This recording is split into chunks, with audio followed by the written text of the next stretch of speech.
उपस्थित वरिष्ठ वशिष्ठ समतुल्य निर्णायक मंडल को नमन करते हुए मैं शुभम पाठक आज का विषय स्वामी विवेकानंद जी के विचारों की प्रासंगिकता आज के युवाओं के लिए इस पर अपने विचार रखने हेतु यहाँ उपस्थित हूँ।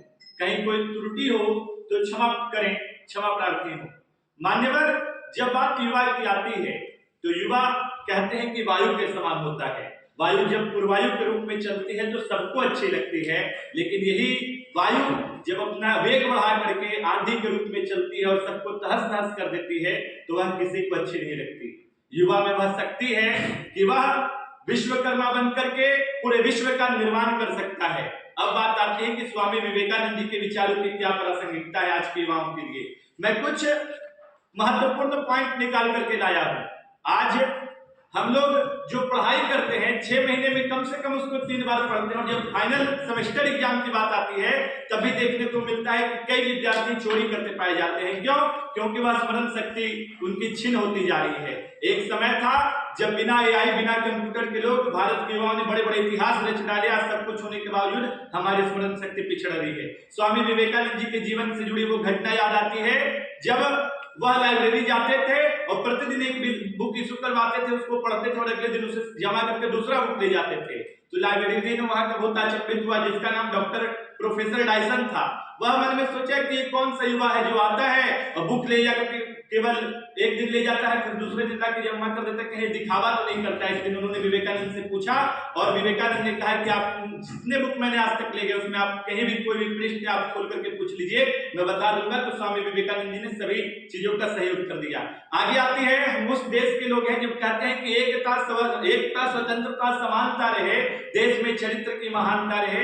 आज का युवा का जो चरित्र है वो कहाँ जा रहा है, इस पर हमको विचार करने की बात है। स्वामी विवेकानंद जी के विचार हमको बताते हैं। जब वह शिकागो में थे तो उनके रूप, तेज और यश से मोहित होकर के एक विदेशी महिला उनको कहती है कि हे युवा, मुझे आपके जैसा पुत्र चाहिए, तो क्यों ना आप मुझसे विवाह कर लेते तो बहुत अच्छा होता। तो स्वामी विवेकानंद जी ने क्या कहा, चरित्र की महानता वहां दिखती है कि हे देवी, मुझे नहीं पता कि आप मेरे से विवाह करेंगे तो इसकी कोई गारंटी नहीं देगा कि मेरे जैसा आपको रूपवान तेजवान पुत्र होगा कि नहीं। तो इससे अच्छा है कि हे देवी, आप मेरे जैसा पुत्र मुझे स्वयं ही पति के बजाय पुत्र के रूप में माने। तो ये चरित्र की महानता दिखती है।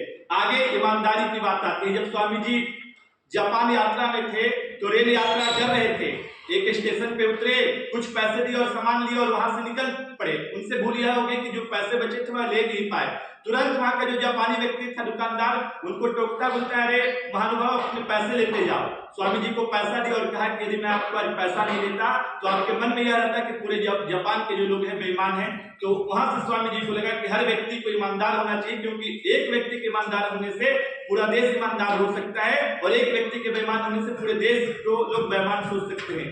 आगे बात आती है, विषम परिस्थिति में युवा फंसते हैं तो आत्महत्या जैसी घटनाएं कर लेती हैं। नेशनल क्राइम रिकॉर्ड ब्यूरो के अनुसार जो गत वर्ष डेटा आया वह बताता है कि 1,70,934 लोगों ने आत्महत्या की। उसमें से 78% मतलब 1,30,611 लोग जिनकी उम्र 18 से 45 वर्ष की थी उन्होंने आत्महत्या की, मतलब युवा आत्महत्या कर रहा है।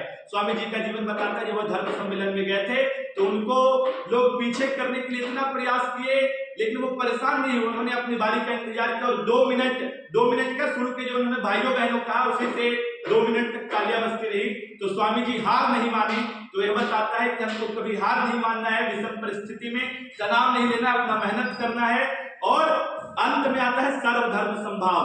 आज के समय में हिंदू अधिक कट्टर होते जा रहा है, मुस्लिम अधिक कट्टर होते जा रहा है। तो स्वामी जी ने क्या शिकागो का धर्म सम्मेलन, तो सब धर्मों को आदर देते। स्वामी जी क्या बोले कि सब धर्मों को आदर देते। वो बोले, मधुरी वाणी में भारत है, उच्च हिमालय में भारत, गंगा के पानी में भारत का चिंतन करता है। यह सारा विश्व हमारा है और भारत ने ही तो दुनिया की हर संस्कृति स्वीकारा है। अति पुरातन शाश्वत रेख में इसी देश की गाथा है, सभी श्रेष्ठ है, धर्म देश परमावश भारत माता है। तो स्वामी जी ने सबका सम्मान किया और अपने देश को आगे बताया। तो समय की मर्यादा है, मैं इसी के साथ अपनी वाणी को विराम देता हूं। धन्यवाद। जय भारत, जय हिंद।